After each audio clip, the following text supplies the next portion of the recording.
Namaste, my beautiful people. It's a beautiful day. I'm going to share a couple of lessons that I've learned in the past year. And if you watch until the end, I'm going to give you a couple of surprises as well. So, this has helped me as a businessman, as a person, as a brother, as a leader in so many aspects that I think you'll definitely find value from this. The first one is going to be self-confidence. Confidence and belief in yourself might be the determining factor between your dreams and your goals and you in this current life and in this current moment. So whatever you do, first start by trusting yourself. And I know trusting yourself can be really challenging if you don't have evidence to back it up. But the first trust in yourself, start trusting yourself with little stuff. Waking up earlier, doing a little exercise, not eating that sweet cake if you say you weren't gonna do it. So the more you trust yourself with the little things, the bigger things will look and feel more achievable. When I first started doing digital marketing, I thought I was kind of good, kind of bad. However, the more I practiced and the more people told me that I was good, and the more I started to see the evidence outside, the higher my belief came. But it also was mirrored back by the fact that I was able to take big challenges and take big opportunities. I've taken the biggest opportunities in my life, and I've been paid all the money that I've made in my past work years in this year alone because I took on bigger opportunities. And people gave me an opportunity and I took it.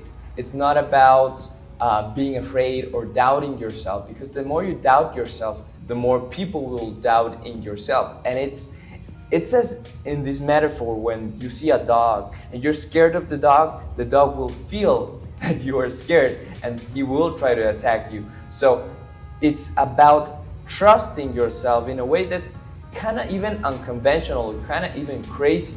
However, no one's gonna be your biggest fan but yourself. So if you have the world against you, it's important that you start trusting yourself, at least for now. And the more evidence you find, you'll have the opportunity to trust yourself even greater. The second thing is you have to do the hard thing. You have to take a little more time and repeat if it's not well done, and give quality service in every single aspect of your life. Excellence in the details has been the biggest lesson that I've had this year, because even though I got things done, I wasn't getting the things done correctly. And when that changed, when I started to, instead of spraying and praying and see what happens and what doesn't, now I'm doing less of that. I'm still experimenting, I'm trying different stuff, but I'm trying the most amount of time to get the thing done right the first time. And that way, I'm not spending all those bullets. I'm not trying to do everything at the same time. I'm trying to focus on one specific thing at a time and doing it correctly so it works for more people. A third lesson would be that you can release yourself from any burden that you have if you take a bigger perspective of it. So imagine that you have a problem right now. You broke your leg, okay? You broke your leg, and what happens is that you're in pain. You're feeling it right this moment.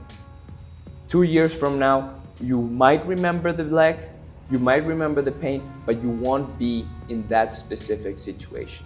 So don't look at things for what they're feeling and doing right now. Think about it long term. What's gonna happen in 5 years from now? What's gonna happen in 10 years from now? And if that's not gonna be an issue 10 years from now, don't worry about it. Don't keep worrying about the things that happened in the past if they're not affecting you right now. And if they are affecting you right now, what are all the things that you can do to solve it right this instant?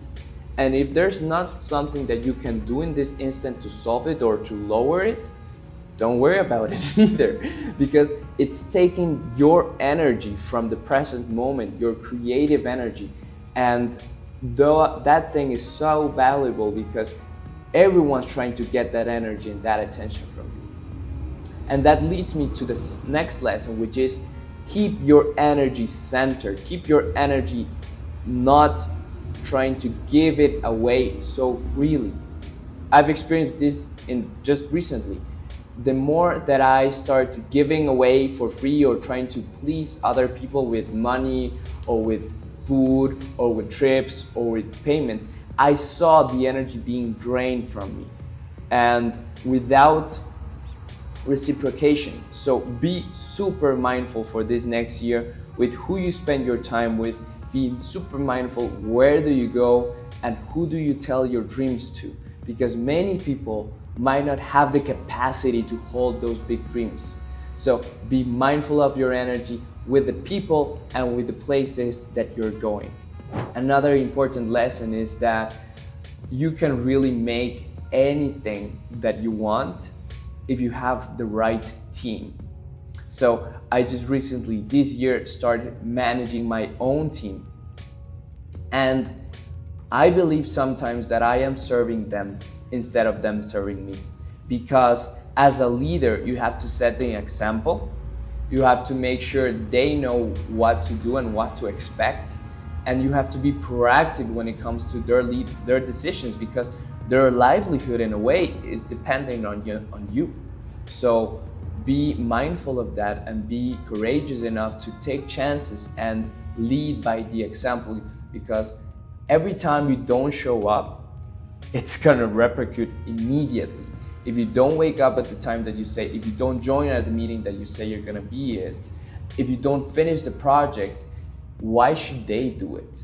Why should they sacrifice their time and their energy and their life if you're not willing to compromise for them? So that's a super important lesson. And tying back again into the teamwork and the DreamWorks, I was able to raise a lot of money this year for a beautiful cause because everyone was committed to doing it. So if you have a team or if you have a community and you want to make something happen, it's not just about getting the thing done, but it's all about taking care of the community. How does everyone feel? How can they be heard, but also at the same time lead towards the objective? So when you're working with teams, always try to make sure that yes, people are doing the things that are going to take them to the next level, but at the same time, how are they doing it and how are they feeling while they're doing it? Because if there's dissonance, if there's like a little shock or there's something that's not really working inside, it's corruption, it's like degradation, it's rotting in. And you don't want that in your community. You don't want that in your life, because eventually it might crack. So always make sure everything is taken care of. The people and the objective, not just one of them. And give thanks. That will be the biggest lesson as well, because life can be taken of us in an instant. People are dying every single day, and you are alive right now. And that's a miracle. You are able to watch this video, and that's another miracle. You're here and conscious and have the opportunity of a lifetime. You have the opportunity to go different places, explore different lives, explore different things, and don't take life for granted. Every moment is a gift. And I always forget that, but I always remember as well. I remind myself every single day that everything is a gift. This is the present moment, and you can take advantage of it, and you can embrace it with love and with care and with dedication, because the world needs more of that gratitude to sustain itself, to evolve itself. We are at a times where we don't know what's really going to happen, but what I do know is that if there's someone that's with gratitude and we are grateful for everything in our lives and we try to make it happen and make it work, we will be okay. And I think that's the most important thing. See you on the next video. Watch any other videos that I have in the channel. I do this because I want to share my journey, share my lessons, and I hope you take advantage of it.